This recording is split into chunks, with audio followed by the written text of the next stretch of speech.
Hi, this is Lou and welcome to a brand new season of watercolour projects. So I've got a little set of watercolours here. I will put a link in the description to a webpage that tells you all about the colours that I've chosen for this season and links to them all as well. So if you want to know the exact pigments and I don't mention them, then they'll be in that link. I've also got some gold paints. So this is the Arte Starry Nights palette, which you can see I've used quite well. I do have a little extra one that I've bought, which is their gold, which is a kind of a softer, more bronzy colour. I quite like that as well. So I've got a whole selection of brushes and things here, and I'll probably use a variety throughout the course of the weeks. For a big project like this, I quite like having a big flat brush like this. So this one's a 3/4 inch, it can cover a lot of ground. And then I've got some round brushes in varying sizes, and then I've got a rigger, which is like a long thin one. Some other useful things that you can have are some pens. So I've got a white gel pen. I've also got some of these Posca pens. I've got quite a few in white in different sizes. I've also got some other colours as well, like this beige one, which I might pull out. So today I'm working on this watercolour paper. It's 7 by 10 inches, and I've got a couple of jars of water and a paper towel, and I think that's probably it for now. So what I want to play with today are stripes. So I'm going to start by mixing up some of the colours that I've got in my palette. Just add a little bit of water onto them, the ones I know I'm going to use. And then I can take some of the paint out from the pan and just put it on the palette. And I'm not mixing any colours into it just yet, but I will later on, and that will help me to get a bit more variation in the colours. So this colour I've picked here is indigo, and it's a really intense dark blue colour, but you can kind of wash it out and make it a really pale blue by using lots of water, and I like using kind of a mix of the two. So I've got lots of water on my brush, and I'm just going to mix it into the edge of that indigo and then start painting a stripe along the top.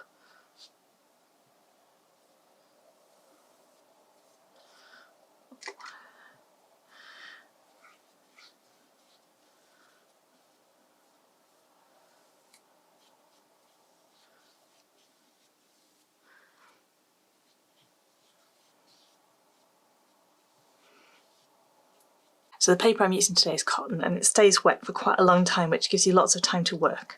But if you're using a cellulose-based paper, then you just need to move a little bit quickly so that your paint doesn't dry too fast. I want a variation in my stripes, so I'm just going to paint a slightly darker stripe of that indigo towards the bottom.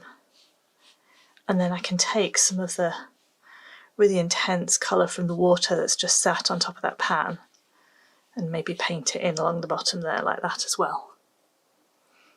Maybe even a bit more, spread it around a bit. If I put colour in at the bottom of the stripe, it'll slowly kind of migrate upwards.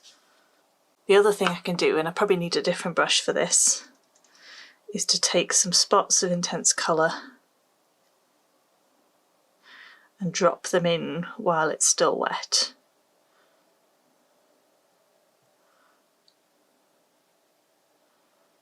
And let them bleed and move around.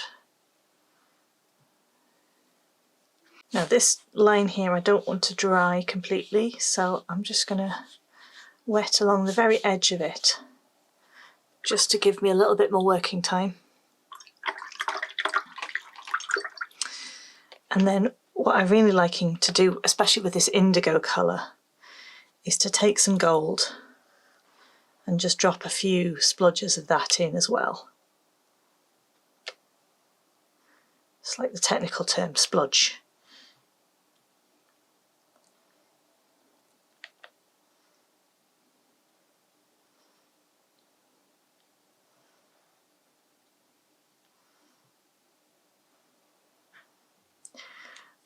I'm keeping tapping the gold into some of these areas so I can maintain some of that intense gold colour, because as it spreads out it loses its kind of shine.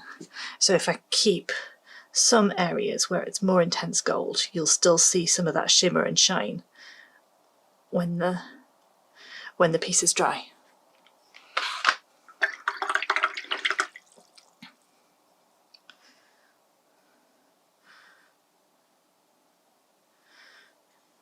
Just putting a little bit more indigo. There we go. And now it's time for the next stripe. So I've got to decide what I'm going to do for this one. I've got some of this kind of pale turquoise sitting on my pan. Let's just add some water and reactivate it. I can add a little bit more. This is phthalo turquoise. And then what I quite like to do is add in a little bit of this, which is hematite genuine. And it's a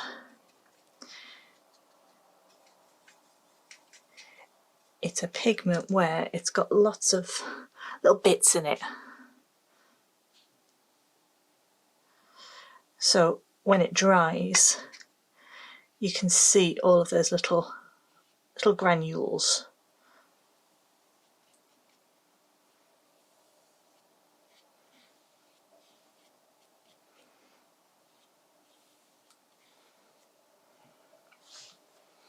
Okay. Now I want a kind of softer area. So I'm going to take some of this buff titanium, which is a kind of a neutrally beige colour. I'm just going to mix it on this palette here, where I've got some of these kind of like warmy peachy colours sitting. I'm going to add a fair bit of water into it, and then I'm going to run it along here. And it doesn't matter that there's a bit of a gap. I want it to kind of touch in a few places, so I get a little bit of the colours bleeding and mixing, but I don't need too much. Just going to pick up a little bit more pink, maybe even a tiny bit of that. Just touch that in somewhere. And then I'm quite liking this pink. So what I've got here is some Scarlet Lake, which is very red, and some Permanent Rose, which is very pink. I mix the two together and I'll get something in between. Let's put a nice stripe of that right across the middle.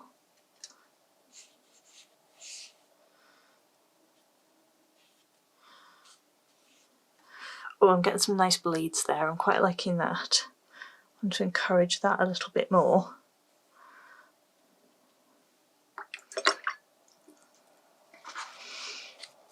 I don't want to add any more of this reddy pink colour.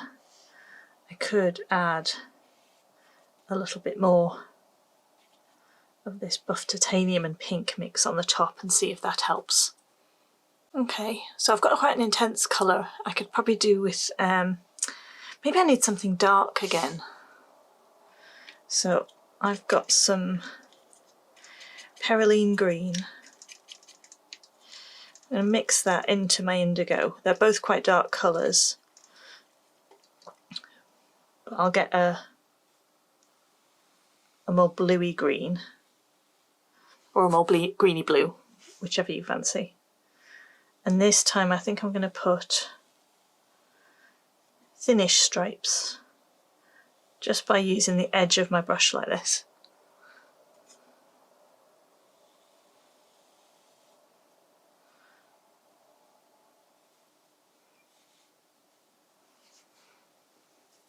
I think I need to go back to the indigo I was using at the top. This time I think I'm going to use it in a much less concentrated way. I can put a stripe along there and then just add water.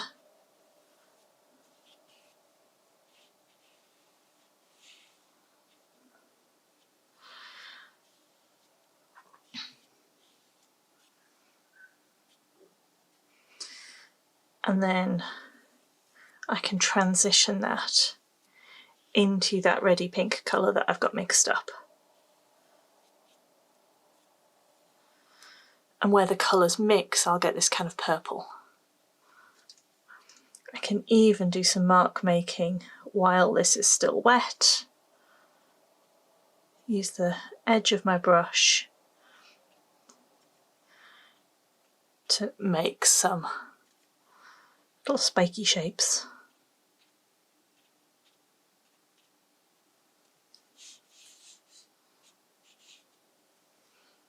I've mixed up another kind of rosy blush colour, using some of that buff titanium with that red mixed into it.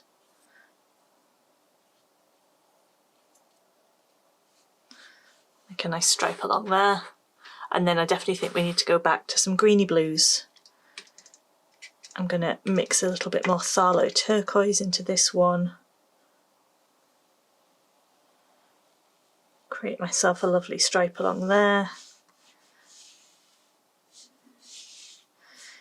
And I'm really liking the combination of that greeny blue with the pinky blush colour. And I think we need another kind of a good chunk of dark indigo down the bottom to kind of, yeah, kind of ground it all.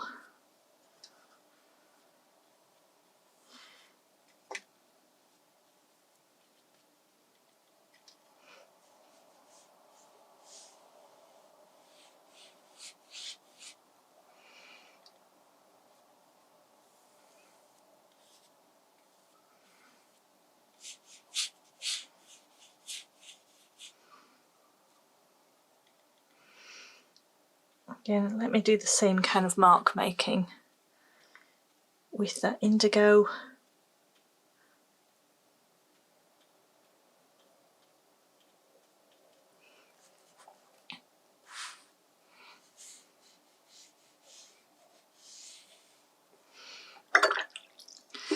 And then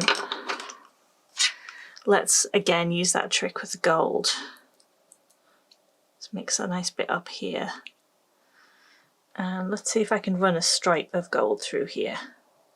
See what that does. A lot of this is just about experimentation and finding out what happens. What happens if I do this? What happens if I put these two colours next to each other? What happens if I drop this colour into that colour?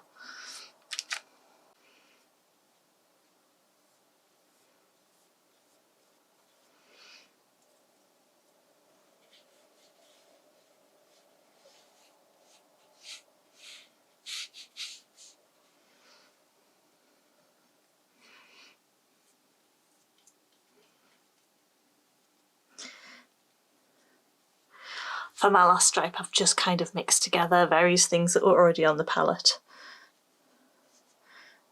We touch in a little bit more of that turquoisey green. And I've made it all the way down to the bottom of the page. Now this is only the first stage. The next thing I want to do is to wait for all of this to dry. Now the fun can really start. So what am I going to do on this? I've got all these stripes and I want to fill them in with further patterns and further patterns and more patterns and more patterns, because that's what I love. I'm going to start with some really simple patterns, and then when I get bored of those I'll try and think of more complex ones. And for this I'm going to kind of dot around and do a little bit on one area and then move on and do a little bit on another until I get something that looks kind of nice and balanced. So when working in layers, when you've got a stripe of a certain colour, you can either put a stripe of a similar colour on top and it'll kind of darken some of those areas, or you can put a stripe of an opposite colour on top. But the thing is that the opposite colour, unless your colour underneath is really light, it's gonna dull that opposite colour. I want to do a mix. I want to do some things where I'm kind of doing tone on tone and colour on colour, and then some things where I'm kind of doing the opposite. And hopefully you'll see what I mean about the colours kind of cancelling each other out. I'm going to start with some tone on tone, and I've got this indigo at the top and it's kind of bled into, this was supposed to be slightly different kind of bluey greeny colour, but it's looking very similar. So what I can do, in fact, let's go in with some of that turquoise. Maybe even add a little bit of a more vibrant blue into it.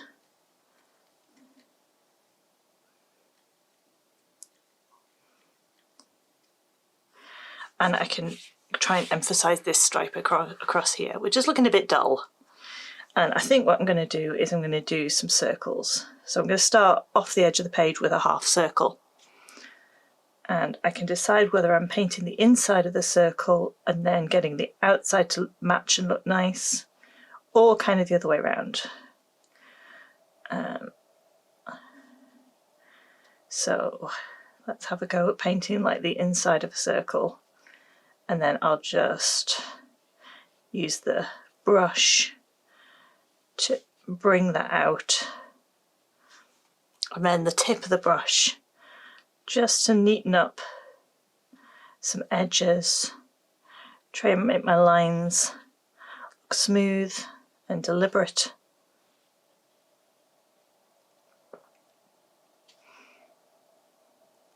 And alter the shape where I think it needs it. I don't need these to be perfect circles, but I do want them to kind of look smooth and deliberate.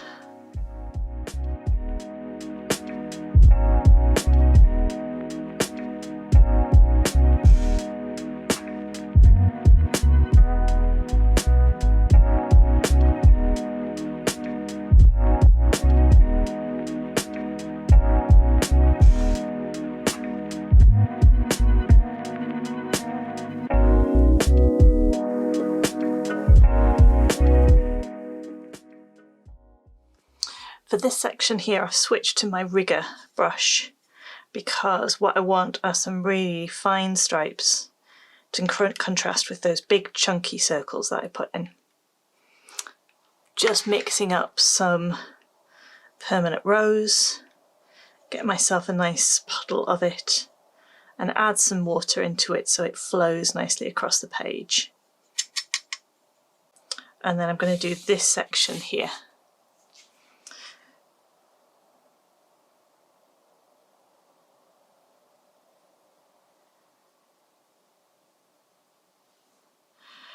So the benefit of the rigger is that it allows you to paint these long, thin stripes.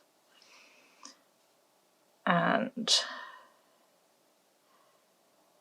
because it's got a lot of brush, it allows you to paint them a little bit longer. Yeah, your paint will last a little bit longer on the stripe than it would do if you were using like the same size brush but a lot smaller.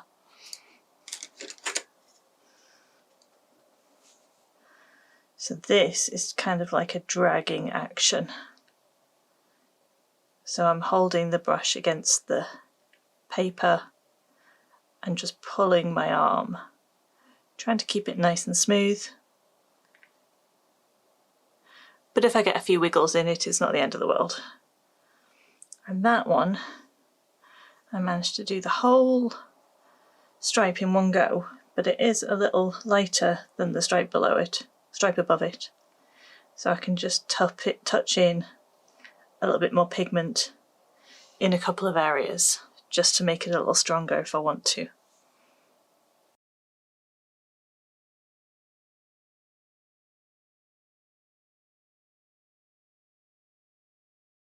So we've done a few tone on tone kind of stripes.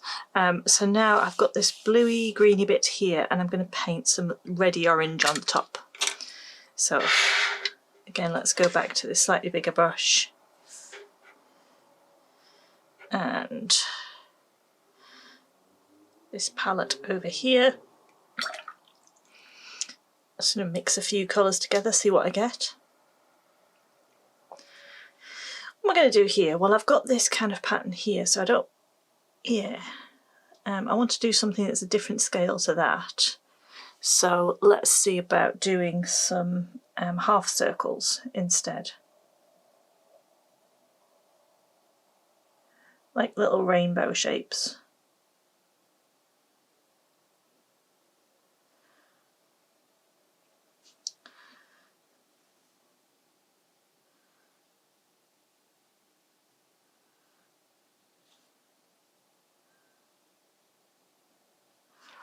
And the colour here that I've mixed up is quite an intense kind of peachy, pinky red. But when I put it over the top of the blue, you can see it goes a lot darker. That's because those colours are kind of opposite on the colour wheel. So they're going to cancel each other out. So the vibrancy of this colour is taken out by the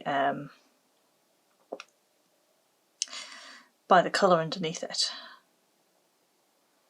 But that's okay, because you need some areas that have got different versions of the same. And if you layer colours like this,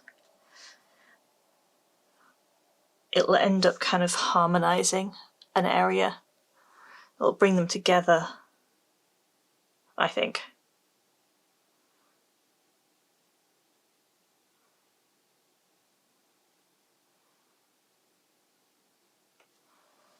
You can use that same colour on this pinky stripe here, and maybe even where the blue goes into the pink, maybe I'll do something that goes over both sections, so you get the same colour kind of bringing that area together.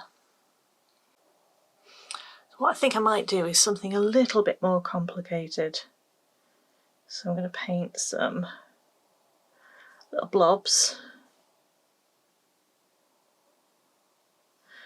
at intervals, and then kind of give them little petal shaped flourishes around there, just by pointing the tip of my brush in to the centre, pressing down and lifting up. You get these kind of little petal shapes in there. And if you're not happy with the shape of any of your little blobs, you can use the tip of your brush just to neaten them up. Spread the colour around a bit. But they don't have to be perfect.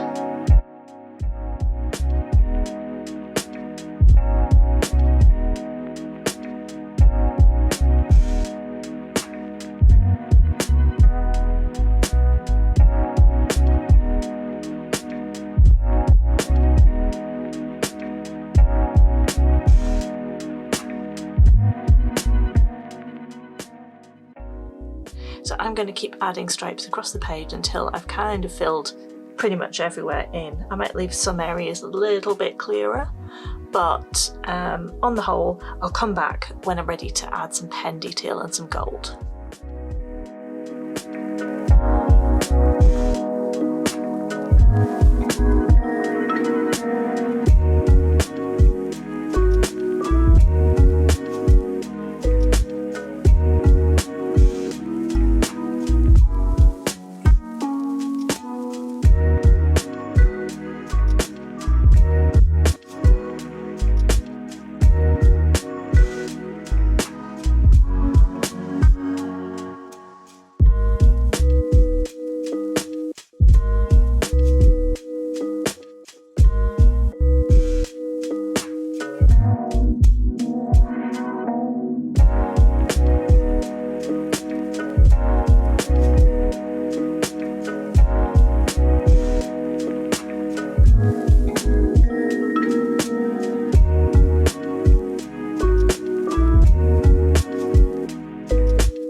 So now I've got a good level of pattern on pattern, and now I'm going to put pattern on top of that pattern. So I've got my gold and I've got my white pen as well. I'll kind of flip between them, I think. And you can do some really subtle things with the white pen. So just some little circles of dots. I found this pen, it needs like to hold it down for a second or so, otherwise you get very small dots or you get like little half moons. But if I hold the pen down and maybe tap it a few times, I get a nice kind of solid dot that you can actually see. In fact, this pen, the Signo broad gel pen, it's good and it shows up on top of the watercolour, but you've got to draw really slowly with it. So it doesn't really do like swift lines. It needs time for the ink to kind of come out.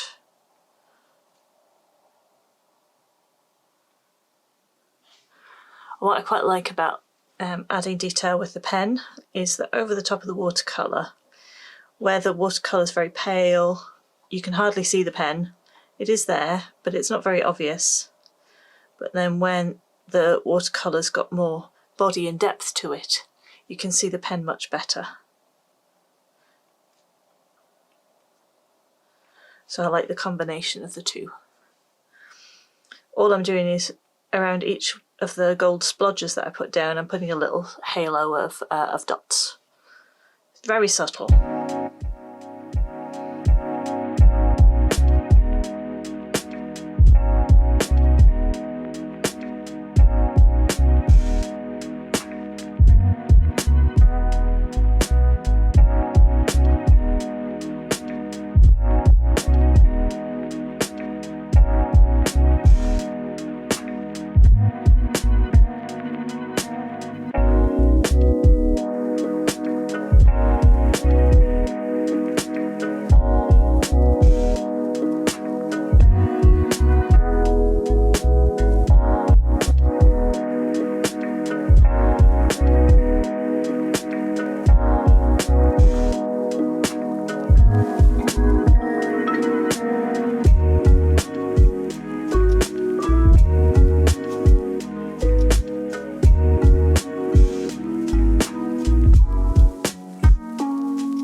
So there's my fun striped painting.